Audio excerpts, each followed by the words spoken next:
What's up everybody, Sunkissed here, and in today's video we're going to be taking a look at the Cold Shoulder. I have not had a chance to test this weapon since the new science perk cards came out, specifically the Cryologist one, which buffs cryo damage based on intelligence, as well as I think the damage was changed, and a lot of the commando slash rifleman perks you can kind of now apply to shotguns. So we're going to test this out and see how it does. Hopefully enjoy the video. If you do, hit the like and subscribe button. I'll catch you at the end.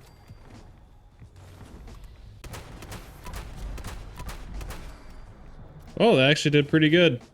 Not gonna lie. All right, gonna go ahead and test it on some supermutants now. Probably gonna just one-shot that without even using VATS. So let's see if we can just hip fire here. One shot without VATS. Target the head now, actually. Let's see how that goes. Oh, that was not the head. So whatever 188 times 8 is, pretty good damage though. I imagine you're just gonna one-shot most things with this. I have not used a crit yet though, so let's see what a crit's gonna do. I shouldn't have wasted it on that hound, but yeah, I mean it's not really any issue just one-shotting everything. One-shot that. Let's go up here. I think there's a higher level one up here sometimes. There's a crit on it.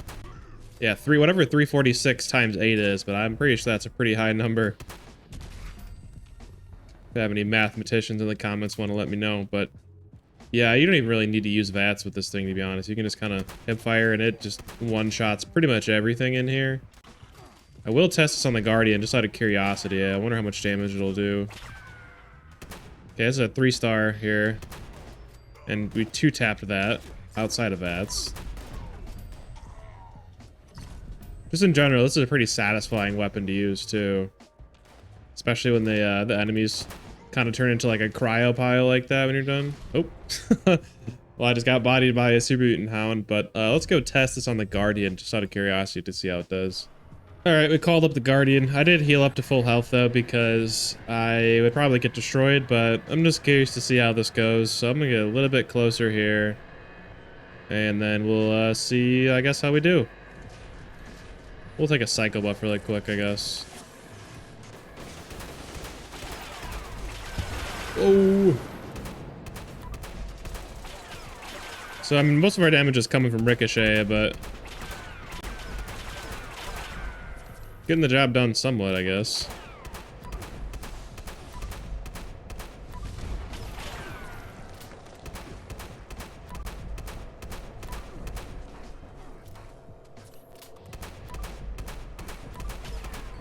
I'm just curious to see how much it's gonna do when we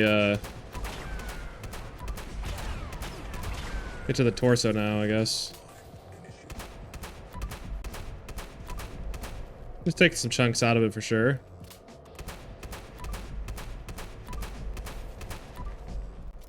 Is it the best Hino 6 weapon in the world? No. Could you do it solo after a few times going through the blast shelters? Yeah, probably, but I don't know if that's... Hey, I don't know if that's weapon strong suit, maybe. So let's take a look at the weapon really quick here. What you really get with the Cold Shoulder is a quad cryo damage shotgun that also does ballistic damage. You also get a bonus damage to cryptids, so that would include like snalligasters and grafted monsters and those sort of things. And you also have the ability to freeze movement speed, essentially kind of freeze the enemy for about 4 seconds, which can definitely be helpful when you're fighting enemies kind of like Scorched Beast for the Scorched Beast Queen. Could even be helpful when you're fighting the 3 robots nuke boss as well. But I have mine modified with the hardened receiver, true long barrel, aligned stock, standard sights to get our AP cost to go a little bit higher since we're going to be running number cruncher, no muzzle on that, and I feel like you gotta run the cryo or the Cold Shoulder paint. It just looks too cool to change the skin on it, in my opinion. But as you can see, we're doing 70 by 8 ballistic and 61 by 8 cryo. So we'll take a look in the Pip-Boy what that totals out to in just a moment here, but pretty strong weapon altogether. Again, like I said, in the Pip-Boy, we are doing 557 ballistic and 485 cryo, so packing quite the punch there. And for our build, I'll go ahead and show what I'm running here. It's going to be 9 strength, 10 perception, 4 endurance, 2 charisma, 11 intelligence, 10 agility, and 10 luck. We could take one more point out of intelligence potentially, because of the legendary perk cards that I'm running, but that's just how I have it. A little bit of extra damage for that extra intelligence. And we are just running maxed out legendary special cards. Some of the more important ones for this build, at least for the damage, is going to be running Shotgun Camp, Easy Target, Love the Spread, and Scatter Shot. And then in Perception, we're running Number Cruncher, Tormentor, Ground Pounder for extra reload speed, and then also it'll tighten up our spread a little bit. Tank Killer for armor penetration, since this works on all small guns now. Smart Shot, I just have this on for when I use my Enclave Plasma Flamer, not necessarily directly for this build. And then Center Masochist as well, just because it's hard to pass up on 75% extra torso damage. Since we are a bloodied build, we are running mostly bloodied related survival things in endurance here. And I just have inspirational and strange numbers in charisma. Most important things in intelligence for damage are going to be Nerd Rage and Cryologist. I just have Demolition Expert again because I'm also carrying some Enclave Plasma Rifle that have explosive on it. But the most important things are going to be Nerd Rage and Cryologist. Those are going to be things that you really want in intelligence that are going to buff your damage. And we are running this in with a Reverse Onslaught, so I have a few of the Onslaught perk cards, as well as Enforcer for extra limb damage, Evasive to try and avoid damage since we're playing bloodied, and Born Survivor for survivability.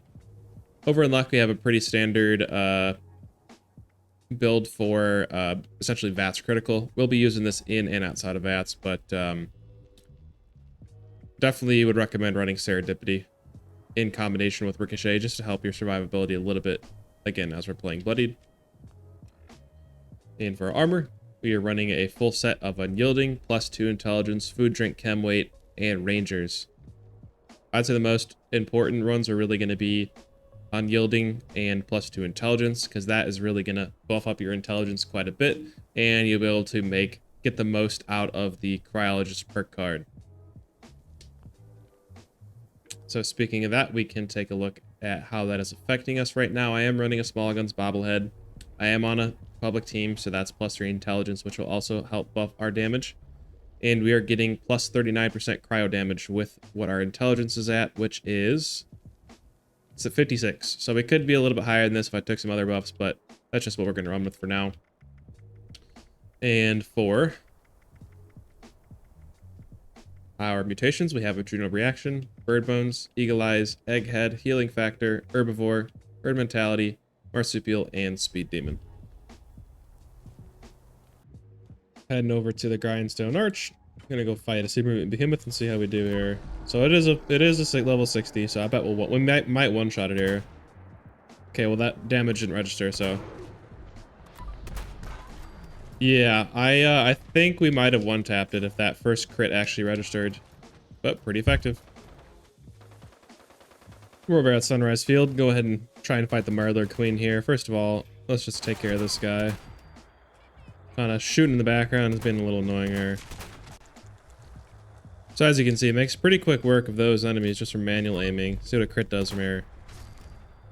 One tapped Murder King on a headshot crit there. So let's get a little bit closer and see what sort of damage we can get in VATS with this here. Oh, okay, we crippled it.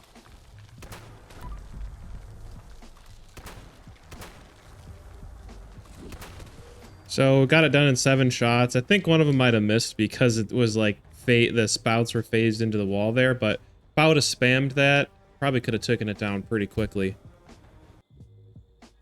See if we can get a Scorch Beast to land, and then we'll fight it. Hopefully. But will it reach this far? Let's see how far I can hit it from here. Okay, that hit it, surprisingly.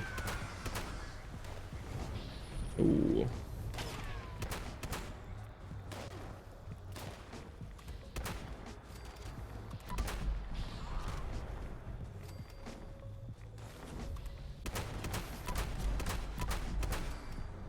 Oh, that actually did pretty good. Not gonna lie.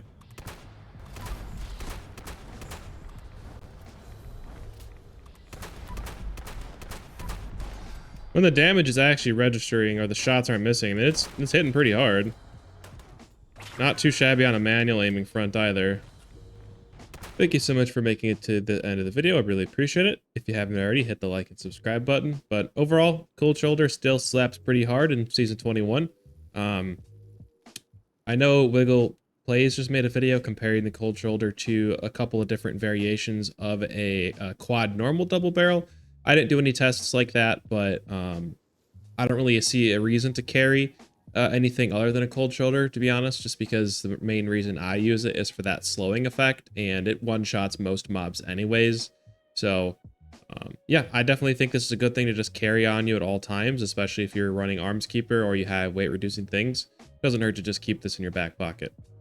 Hopefully you enjoyed the video, and I will catch you in the next one.